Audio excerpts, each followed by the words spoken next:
여러분 안녕하세요. 요즘 계속 이어지는 영하의 날씨에 많이 추우시죠? 오늘은요, 성경 구약에서도 중요하게 다루어지는 이집트 시나이 반도의 황해한 시내산을 오르내렸던 소해를 얘기해 보려 합니다. 자, 그러면 함께 하실까요? 시간이 흐른 오래전 이집트 고대 문명은 물론 성서에 나오는 시나이 반도의 시내산을 찾아보려 카이로로 향합니다.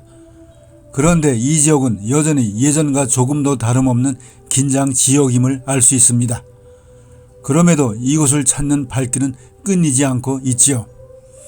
이는 지도에서처럼 지중해와 홍해를 둘러싼 고대에서 현대에 이르기까지의 다이너믹한 역사는 물론 사회 문화적인 얘기가 풍부하기 때문이 아닌가 합니다.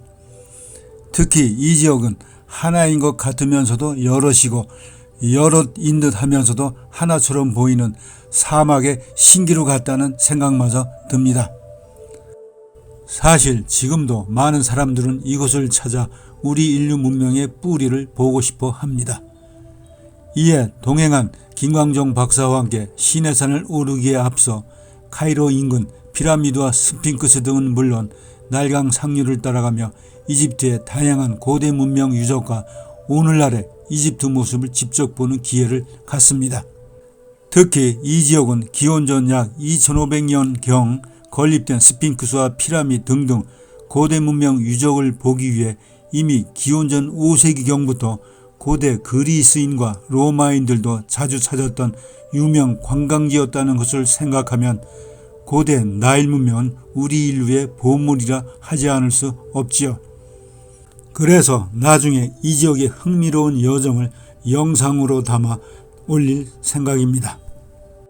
이렇게 5000년이 넘는 이집트 나일 문명을 소위 주만간산 격으로 짧은 시간에 돌아보며 과연 무엇을 알 수 있을까 하는 자문을 하면서도 일단 보았다는 것만으로도 그동안 쌓였던 역사 현장에 대한 궁금증이 풀리는 듯 했었지요.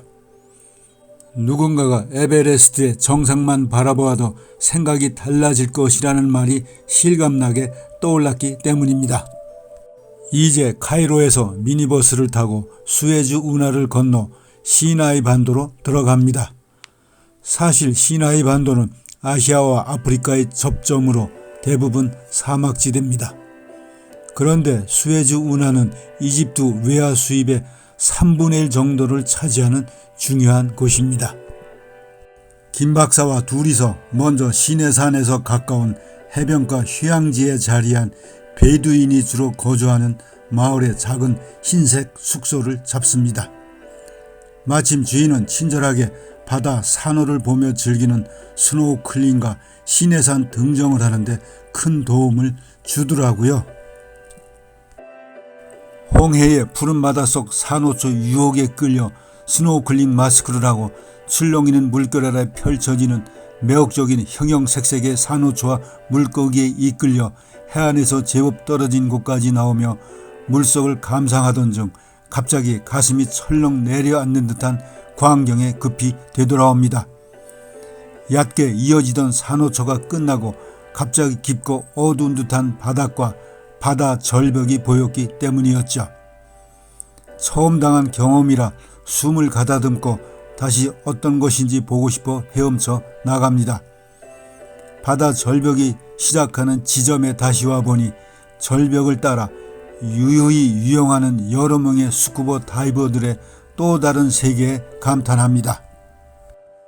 이렇게 홍해바다 추억을 안고 숙소 주인이 마련해준 미니트럭 뒤에 타고 같이 숙소에 묵었던 유럽 관광객들과 시내산 등정을 위해 떠납니다. 드디어 캄캄한 자정이 지나 산에 오르려는 많은 사람들과 합류합니다. 주변이 어두워 어디가 어딘지 어떤 사람들과 오르는지 분간이 제대로 되지 않더라고요. 거기에 어떤 이들은 낙타를 타고 오르기 시작했지만 우리는 천천히 걸어오르기 시작합니다. 드디어 우리는 해발 2285m의 황량한 검붉은 바위산 정상 위에 섭니다. 여전히 주위는 어둡기만 합니다. 더욱이 높은 지역에 바람도 살살 불어 체온이 떨어지는 듯한 한기가 몸을 감쌉니다. 이에 담요를 대여해주며 돈을 받는 사람이 담요를 안고 사람들 사이를 빠져다닙니다. 그러나 많은 사람들은 해가 떠오르기만을 조용히 기다립니다. 태양이 떠오르기를 기다리며 이 산을 찾는 의미를 되새겨 봅니다.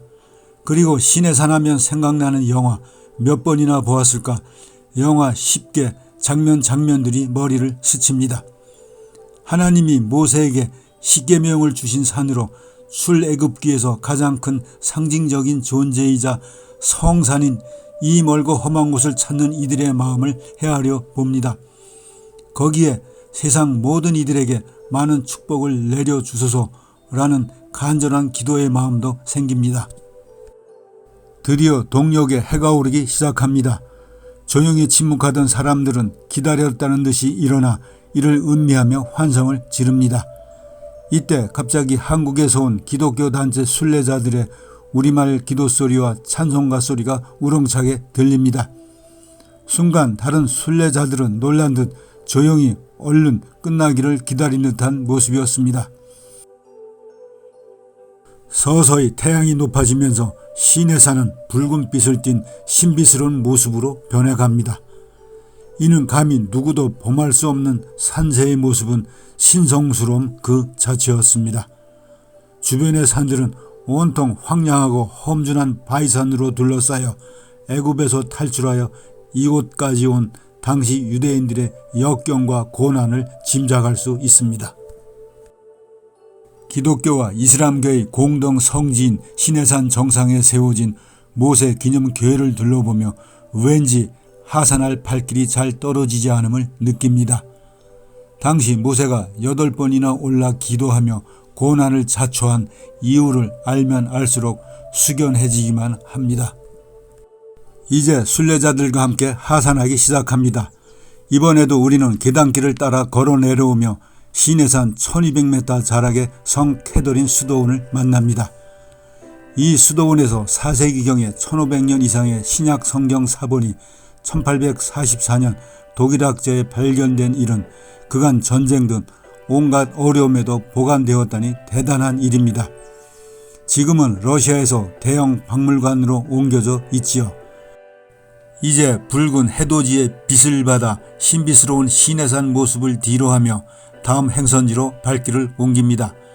사실 카이로를 떠나 수에즈 운하를 건너면서부터 시내산까지 오면서 여러 번 무장한 군경의 엄격한 검문을 받으며 중동 지역이 처한 엄중한 현실을 직감했지요. 그리고 다시 홍해를 봅니다.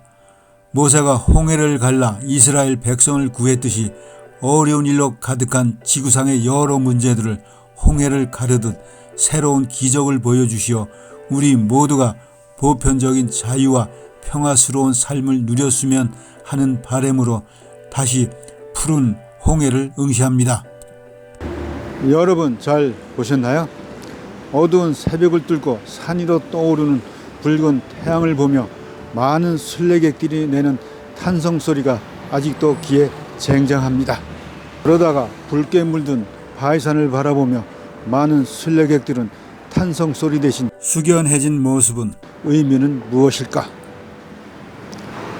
새해를 맞이하여 여러분의 건성을 기원합니다.